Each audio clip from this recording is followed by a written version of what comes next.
Assalamualaikum warahmatullahi wabarakatuh. Perkenalkan, nama saya Friska Puspitasari dengan NIM 2020143435. Di sini saya akan membahas atau menjelaskan tentang beberapa materi. Yang pertama, saya akan menjelaskan tentang zakat. Zakat yaitu memiliki arti bersih, suci, atau tumbuh. Zakat menurut istilah adalah pengeluaran harta berdasarkan syarat yang tertentu yang dibagikan kepada orang yang tertentu yang dilakukan sebagai ibadah kepada Allah Subhanahu wa Ta'ala. Zakat terbagi menjadi dua. Yang pertama yaitu zakat fitrah, yang kedua yaitu zakat mal. Nah, di sini saya akan menjelaskan zakat fitrah terlebih dahulu. Zakat fitrah. Zakat fitrah adalah suatu zakat yang dikeluarkan oleh seseorang pada bulan Ramadan. Zakat fitrah biasanya berupa makanan pokok, berupa beras, gandum, jagung, beratnya sekitar 2 kilo atau 2,5 kilo. Nah, lalu bagaimana dengan uang? Apakah zakat fitrah bisa dibayar dengan uang? Jawabannya yaitu bisa. Tapi para ulama lebih menyarankan membayar zakat fitrah itu menggunakan bahan pokok. Kalau menggunakan uang, berarti uangnya itu harus senilai dengan harga 2 kilo atau 2,5 kilogram beras. Nah, syarat zakat fitrah yaitu yang pertama muslim, yang kedua yaitu anak yang lahir sebelum terbenamnya matahari di penghujung Ramadan, yang ketiga memiliki harta yang berlebih. Lalu bagaimana jika ada seorang anak yang lahir sebelum matahari terbenam di penghujung Ramadan? Berarti anak tersebut wajib untuk dibayarkan zakat fitrah. Namun jika anak tersebut lahir sesudah matahari terbenam di penghujung Ramadan, berarti anak tersebut tidak wajib untuk dibayar zakat fitrah. Kemudian, bagaimana jika ada seseorang yang meninggal sebelum penghujung Ramadan? Berarti orang tersebut tidak wajib dibayarkan zakat fitrah, karena orang yang wajib membayar zakat fitrah yaitu orang yang hidup pada bulan Ramadan. Nah, kemudian saya akan menjelaskan tentang zakat mal. Zakat mal itu biasanya berupa emas.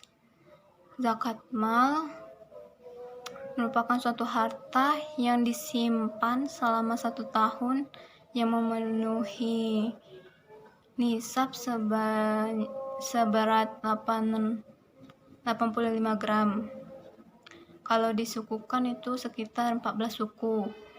Nah, jika kalian memiliki emas yang berupa batangan yang tersimpan selama 1 tahun dan beratnya itu sekitar 850, berarti kalian wajib untuk membayar zakat mal. Lalu bagaimana dengan perhiasan seperti cincin emas, kalung emas? Nah, emas itu tidak wajib dibayar zakat mal karena itu merupakan perhiasan. Nah, selanjutnya, lalu misalkan kalian mempunyai tabungan di bank selama 1 tahun dan uangnya itu sekitar 42 juta, berarti kalian wajib membayar zakat mal sebesar 2,5%. Nah, selanjutnya itu ada namanya zakat pertanian, hasil pertanian. Zakat hasil pertanian itu merupakan suatu zakat yang merupakan hasil pertanian yang misalkan berupa padi itu seberat 750 kg nisabnya. Kalau berupa gabah itu seberat 1481 kg. Nah, di sini saya akan memberikan contoh zakat pertanian. Misalkan kalian memiliki sawah kemudian kalian panen, dan hasil panennya itu memiliki sekitar 1000 kilogram, maaf. Nah, berarti kalian itu kan wajib membayar zakat pertanian, karena nisab dari zakat pertanian itu kan 750 kilogram, sudah melebihi bahkan. Nah, jadi kalian itu wajib untuk membayar zakat pertanian. Nah, pertanian itu kan ada dua jenis. Yang pertama itu menggunakan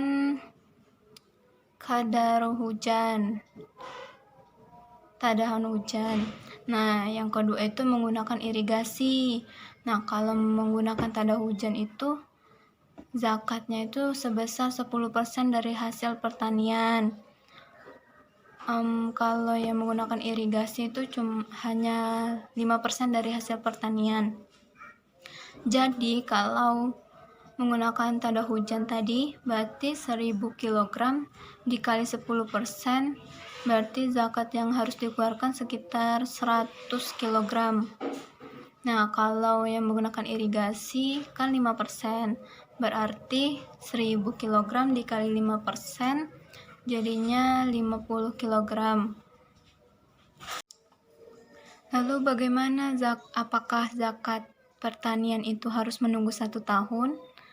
Tidak, zakat pertanian itu jika sudah waktunya panen dan hasil panennya itu memenuhi nisab, nah maka kalian wajib untuk membayar zakat pertanian. Nah, selanjutnya yaitu zakat profesi. Zakat profesi merupakan zakat yang bisa dibayar 1 bulan sekali atau 1 tahun sekali. Syaratnya yaitu jika gaji pokok dikurang kebutuhan pokok, lalu dikali 1 tahun. Nah, jika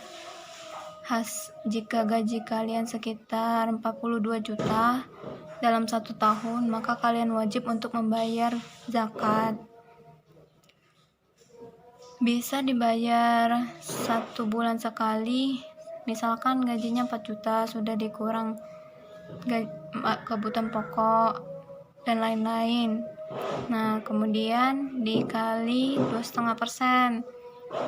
Nah, itu untuk 1 bulan. Kalau 1 tahun berarti yang tadi, yang 42 juta dikali 2,5%. Nah, kemudian saya akan membahas tentang zakat tambang. Jika kalian memiliki usaha di bidang penambangan, maka kalian wajib untuk membayar zakat tambang sebesar 2,5%. Dan zakatnya tidak harus menunggu 1 tahun, tetapi wajib untuk dibayar. Kemudian ada yang namanya zakat ternak. Zakat ternak itu berupa sapi, kambing, kerbau, unta. Nah, itu syarat dari zakat ternak yaitu binatang ternaknya itu sudah memenuhi nisab. Yang kedua, binatang ternaknya digembalakan. Yang ketiga, binatang ternaknya tidak digunakan untuk pemiliknya, tidak dipekerjakan untuk pemiliknya. Yang keempat, sudah 1 tahun berlangsung dalam pemeliharaan binatang ternak tersebut, maka wajib untuk membayar zakat peternakan sebesar 2,5%. Lalu yang terakhir yaitu zakat usaha. Jika kalian memiliki usaha dan sudah memenuhi nisab, maka kalian wajib untuk membayar zakat usaha. Cara menghitungnya yaitu modal ditambah piutang ditambah keuntungan, lalu dikurang hutang ditambah kerugian, lalu dikali dengan 2,5%. Nah, selanjutnya yaitu saya akan menjelaskan tentang waris dan ahli waris. Berdasarkan istilah, mawaris adalah pembagian berupa hak dan kewajiban yang mengenai harta yang ditinggalkan oleh orang yang sudah meninggal. Lalu, apakah boleh harta warisan dibagikan sebelum orang tersebut meninggal?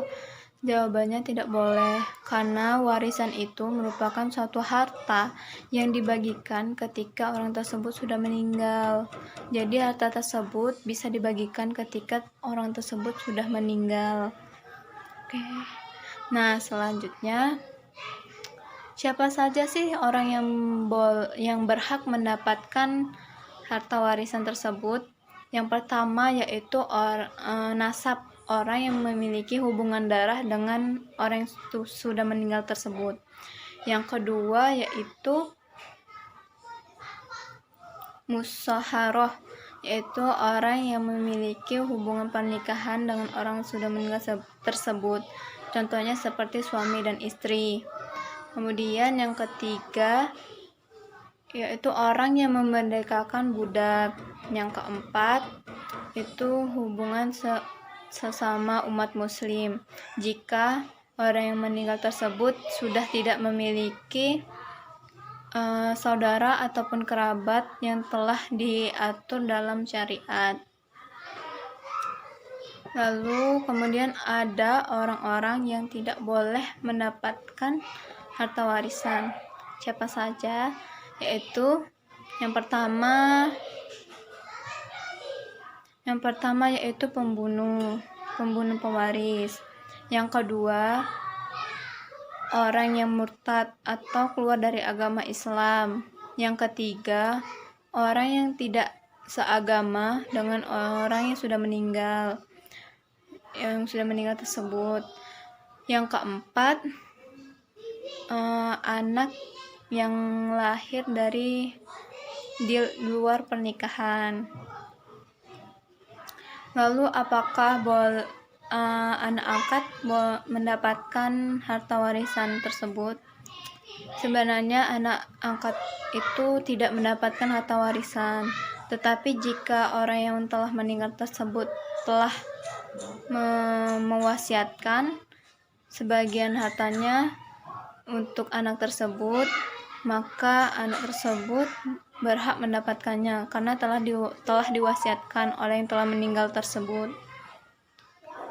Kemudian, berapa sih bagian setiap anggota keluarga yang sudah meninggal mendapatkan hartanya?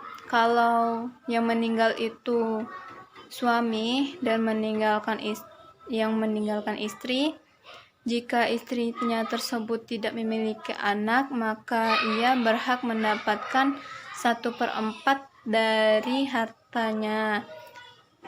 Kalau dia memiliki anak, ia mendapatkan 1/8 dari harta tersebut.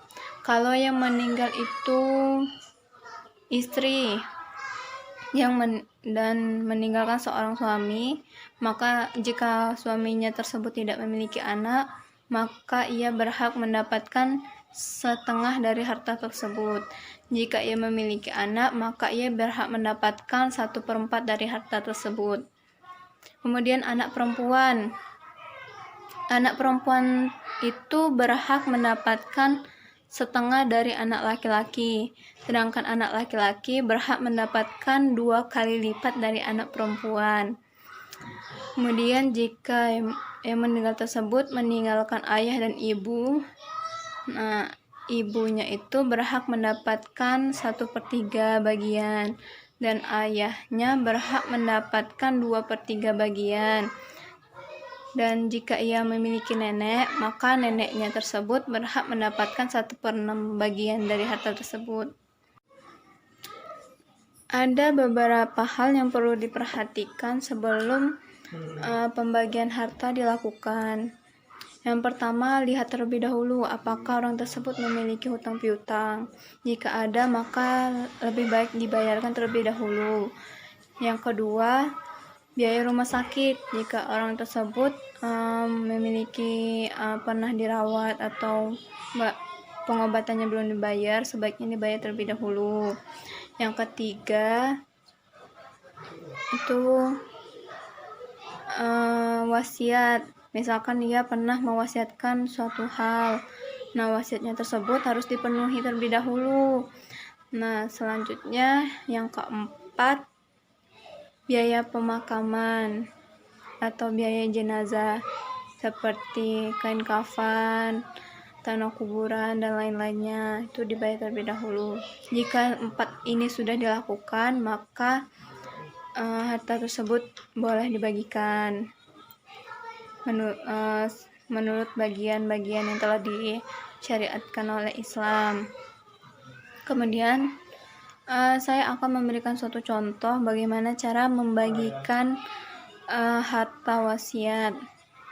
Contohnya yaitu misalkan ada seorang suami yang meninggalkan harta sebesar 100 juta dan ia meninggalkan 1 orang istri, 2 anak laki-laki, dan 1 anak perempuan. Lalu berapakah masing-masing dari mereka mendapatkan bagian dari harta tersebut? Nah, dari 100 juta tersebut kita lihat terlebih dahulu apakah ia memiliki hutang. Jika ada, maka dibayarkan terlebih dahulu. Misalkan ia memiliki hutang sebesar 15 juta, maka 100 juta dikurang 15 juta sama dengan 85 juta.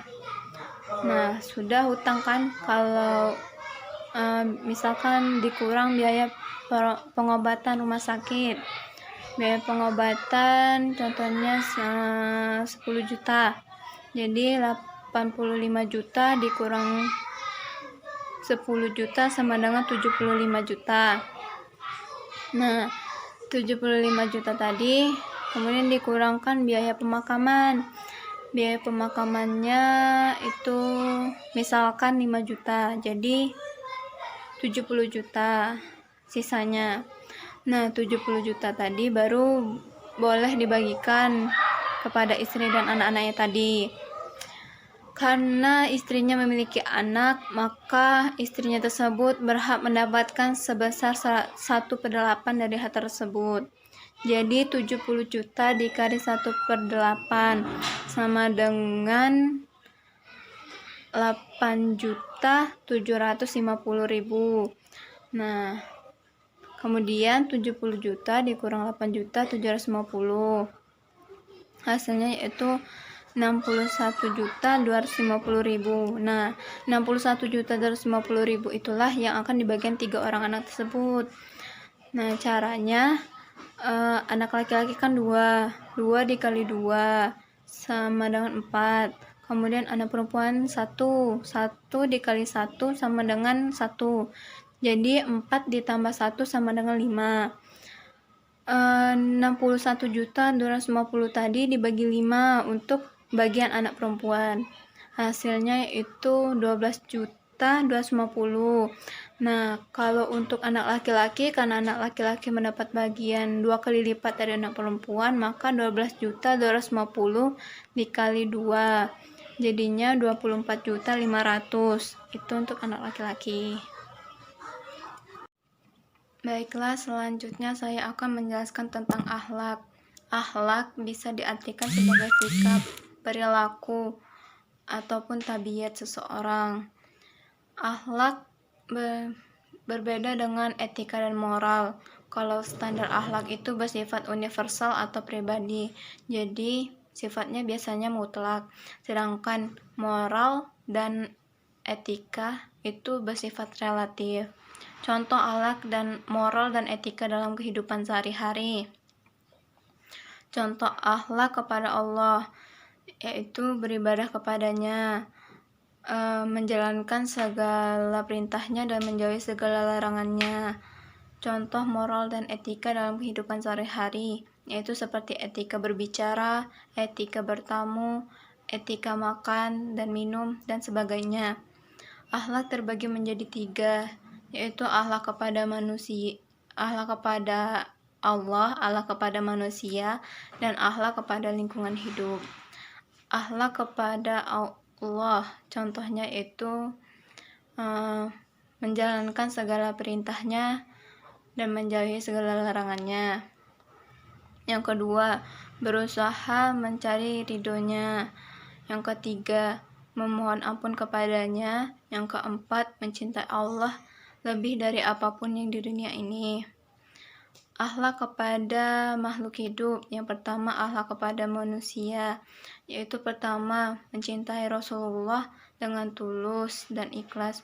Yang kedua, menjalankan segala perintahnya, segala sunnahnya, dan menjauhi segala larangannya. Yang kedua yaitu akhlak kepada orang tua, yaitu pertama, menaati segala nasihatnya. Yang kedua, selalu rendah hati kepadanya, selalu rendah hati dan rendah diri terhadap orang tua. Yang ketiga, bersilaturahmi dengan baik, dengan hikmat.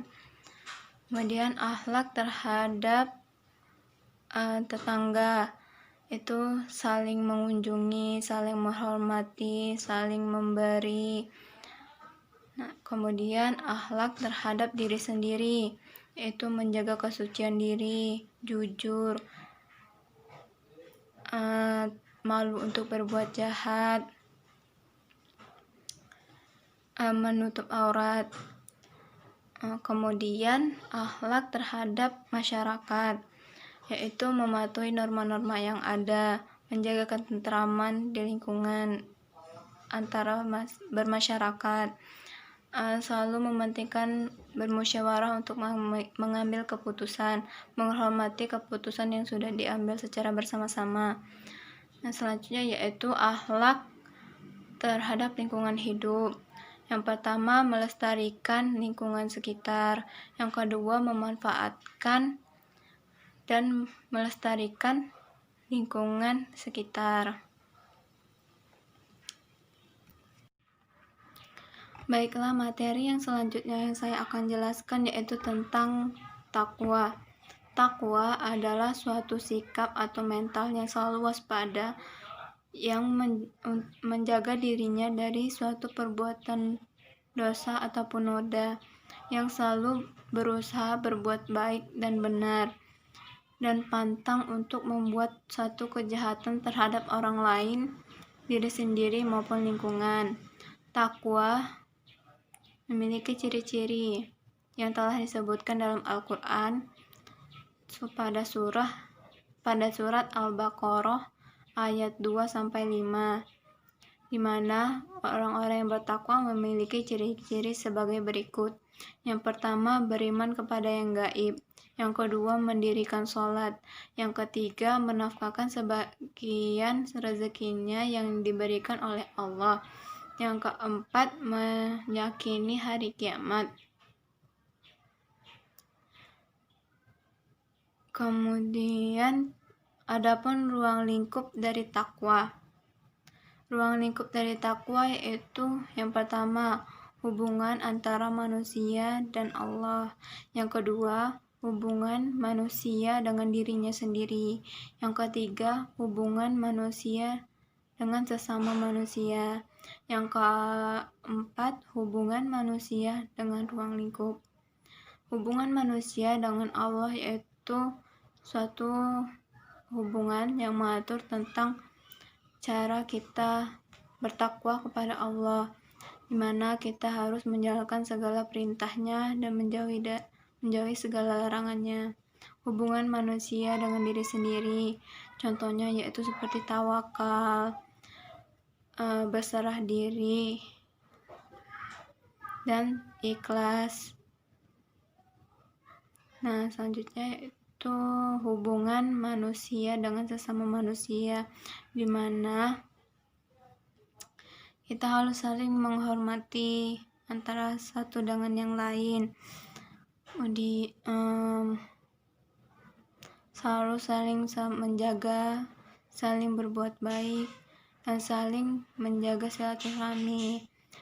Kemudian hubungan manusia dengan lingkungan, di mana sebagai manusia kita sebenarnya memerlukan lingkungan sebagai sarana prasarana untuk hidup, seperti tumbuh-tumbuhan, kan kita memerlukan tumbuh-tumbuhan untuk makan dan sebagainya, seperti air kan. mana manusia dan lingkungan hidup itu saling membutuhkan. Jadi, jagalah lingkungan sekitar, jangan merusaknya, karena itu merupakan salah satu takwa terhadap lingkungan sekitar. Materi yang terakhir yang akan saya jelaskan yaitu tentang menuntut ilmu. Menuntut ilmu dalam Islam hukumnya wajib, karena kita sebagai umat muslim diwajibkan untuk menuntut ilmu. Karena dengan menuntut ilmu, kita bisa mengetahui mana yang benar dan yang salah. Kita bisa mengetahui apa yang belum kita ketahui. Dan berdasarkan hadis dan juga di dalam Al-Quran telah menjelaskan bahwa orang yang menuntut ilmu itu lebih baik dari orang yang melakukan 100 rakaat sholat sunnah, dan para malaikat pun mengepakkan sayapnya kepada orang yang menuntut ilmu.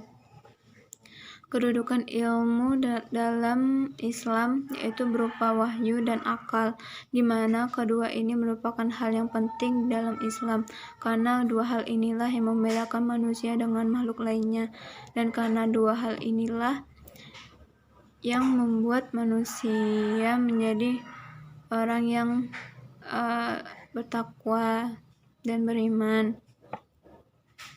di mana wahyu merupakan suatu pesan yang disampaikan dari langit ke bumi secara cepat dan tersembunyi.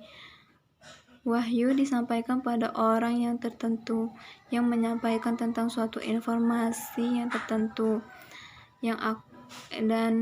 dan wahyu tersebut akan disampaikan kepada makhluk yang lainnya, umat manusia yang lainnya.